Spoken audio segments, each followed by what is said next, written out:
Repeat. Okay.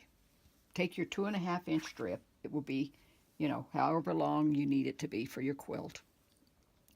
Then you take your strips, and it's nice to miter them. So what I do, and what everybody does, is you lay them down like this, like I'm showing you there. Because this has that biased edge, I'm just leaving it stick out like that. But I always let mine stick out a little bit on both sides, because you want to miter this by sewing from this dip right here to this dip right here. Now, if you can't eyeball that, which if you get a wave in it, it's not going to lay nice, or if you're off of the point, it's not going to lay nice. You'll have extra in the wrong places, okay? So you lay it down like that. For beginners, I always say, and if I'm having trouble, I always draw a line. Now I've got removable pen here, but you could use just a lead pencil and go right down here. You want to start right at that point. You want to end right at that point. And when you do, I'll show you what I've done here with this. This is my miter. This is my 2.5. So when you sew that, this is what you're going to see. It should line up nice there. It should line up nice here. And then when you fold it in half, you get a nice, you press them out, you get a nice pressed out, so you don't have a big bunch of seam laying in your binding. So that's what you do. You line it from there to there, and then you sew it. Now I'm using my 1/4 inch foot, which everybody wouldn't do that, but I don't want to be changing back and forth. It's called lazy grandma. And then you just sew down your line. This is just for mitering.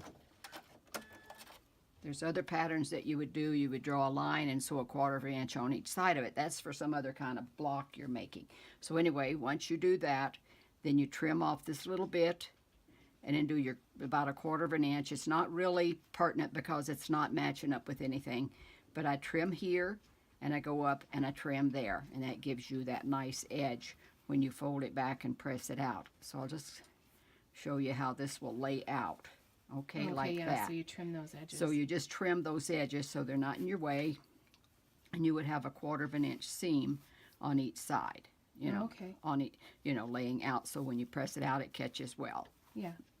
So that's how you do that. Cool. So there's a sample for you. Okay. Whoop. I'm going to show it one more time. And I don't have a line on here, and I've done this many a times, and sometimes I have to redo it. So what I do is I just put my finger down here and I sew toward it. Sew right off. Okay. Now, because I want you to see what I do, you can take either of these. I just clip it there about the 1/4 inch and go across here, and I clip it right along this edge right here. All my waist is together instead of having a bunch of little pieces. Right.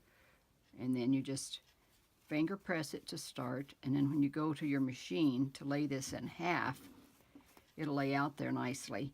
So you want to take this over then for all of your length, whether it be 10 yards or whatever. Right. You would lay these wrong sides together and press it out nice and flat, and I use steam. I try not to stretch. Okay. And when you're sewing your binding on, you don't want to stretch it, because material does stretch and then it's going to go back on you, you know. Right, yeah. So you want to lay it on nice and flat and just steam press it. Steam press it down. Okay? So what you do is you make the whole amount for your whole quilt all at once. all like so you this. measure it and you get it all completely done. Yeah. Okay. And always have extra. Extra. Because you got to have that extra for when you do the miter on your closer. Right. When you're and closing you fold off. back and you... Yeah, your you closure side. Okay. Okay. Terrific. Thank you. So if you have a big quilt, you're going to have a lot of this. Okay. We just have a little one we're going to do. Okay. And I got lots there. I just like to start way down from your corner. So you start in the middle. If it's a big quilt, 3/4 down or something, it doesn't matter. You can choose. And you start and you leave a tail, okay? However how much. 8 to 10 inches, and you're gonna then sew this on. And you don't want to watch me sew this whole thing on. No, I will stop it. But you leave that. This is the important thing for doing your tie off. So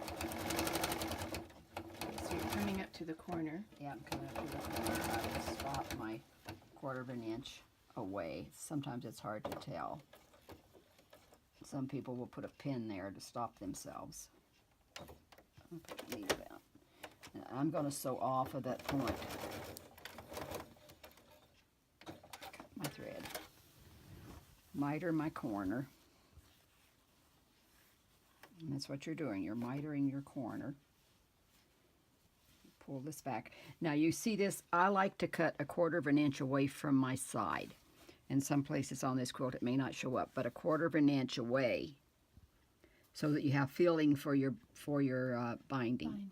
Okay. Now I have made this binding a little wider just because I had the material, and before I cut it off, throw it away, I just left it at 3 inches rather than 2.5. And so I lay that back there. And then start from that corner as I've done my little miter thing, the little fold pleat there. And I will not often back stitch. If I want to take it out, it is hard to do. And you're going to be sewing, you know, it more. Right. So it usually will pack itself down really good. And they don't want to always take off from the start either.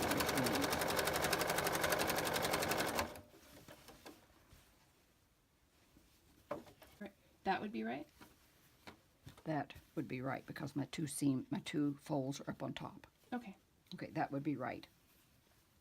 So now, how did I do that? Let me just get back in here. I twisted it to the top and over. Okay. I hate that miter's going to be right there against the other miter. Not much I can do about it. I didn't even notice it being there.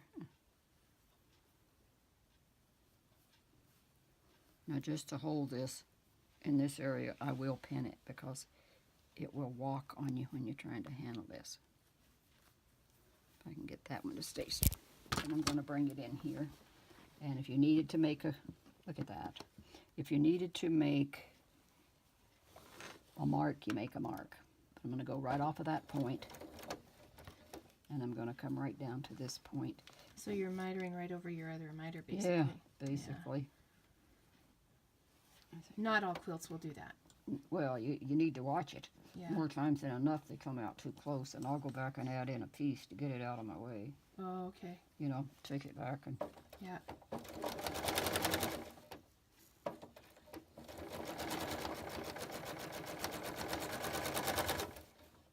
Now, before I cut anything, I still make sure Okay. that I've got this right. Because I could have a whole total twist in it. Okay. And I think I do. Look at that. Yeah, I have a whole total twist in it. So that's not right. This is what you can get. I've read blogs and girls say, why can't I get that? It's always twisted. And so I do try to pin it and make sure it's going right. But it's not. So let that be a lesson. Yeah. The way I think it needs to be is we open this one out. And then you open this one. See if I have it down here and they match. Mm-hmm. Your folds go together. I lay this out like that, and I take this one and turn it up over it like this, and try not to get a twist in it. You don't want to be twisting your wrist and doing that. I think this will get it. Okay. Looks the same. I just had a twist in it. Yeah. Now, I'm going to bring this back under the machine where I can handle it. And my edge must open up there a little bit. And we'll do this again. That's why I'm saying it pays to not cut anything once you've sewn this miter until you know that it's right. Just scoot on it a little bit.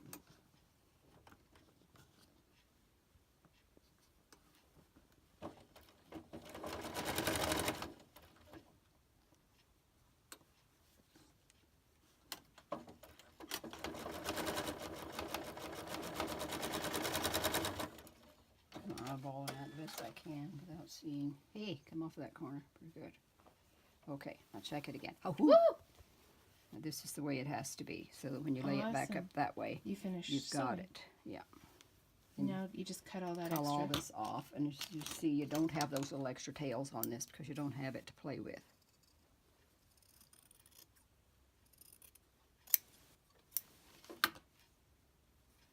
Snap it in there. Take your fingers and hit a double miter. That will happen to you more times than enough, whether it be bindings or other stuff.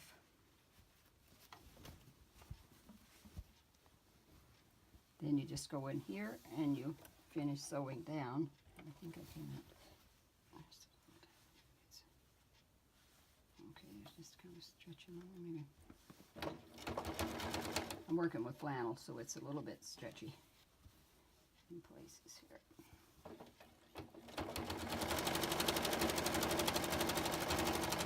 Yeah, so what you were saying before is that you don't want to stretch the binding at all. Yeah, you Don't try pull. not to stretch it, but I can say that the quilt underneath here is okay, and then you just sew back up your stuff, cut it off. Beautiful. There you go. Look at that. And then you're ready to flip it over and Yeah. And you want to go around and check all your edges, because if you should let this slip, because I've got a very small edge on there, if you should let this slip, you're not going to have that caught around the back. Check it before you. Yeah. So just because this is narrowly done, you can stop. I'm going to go